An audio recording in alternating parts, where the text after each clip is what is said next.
So, how do we modify songs for kids? Well, the first thing is the speed. In these videos, I sing pretty quickly, actually, much too fast for a toddler. So, typically, we're going to go slower for small children and faster for older children, but it can really be an individual difference, what they prefer and how familiar they are with the language. So, gauge their interaction. Try a little faster, try a little slower. Repetition can be very fun for a lot of them, especially the younger ones. We can sing the same lyric 2 or 3 times before we move on to the next lyric.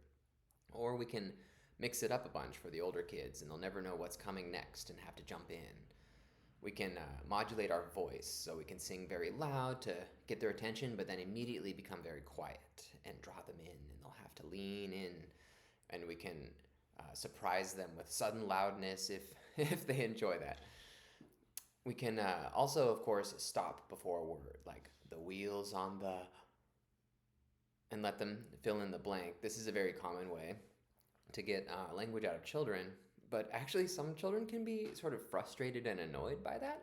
So you do want to be careful not to do it too much, or to at least be very cognizant of their reaction and modulate it for what they're enjoying. We can, of course, just name, if we're doing like animals or something, we can name them ourselves, or we can have a prop to show them and say and here's a picture of a tiger and have them say tiger.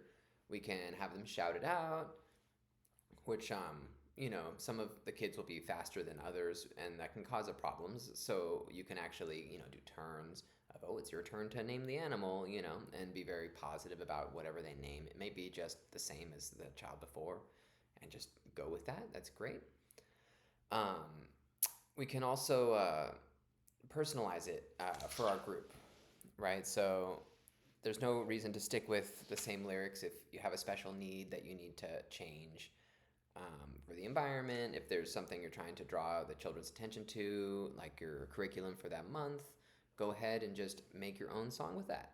You can take a well-known tune like Row, Row, Row Your Boat and just add your own lyrics. It's perfectly acceptable. A lot of times people feel the need to always take requests, which can be very fun, but also you really don't have to take requests from kids about what song is next or to do it over and over and over again. You can say, oh, I'm all done for today, and if you want to do it, then you can sing it. Like, go ahead, I will listen.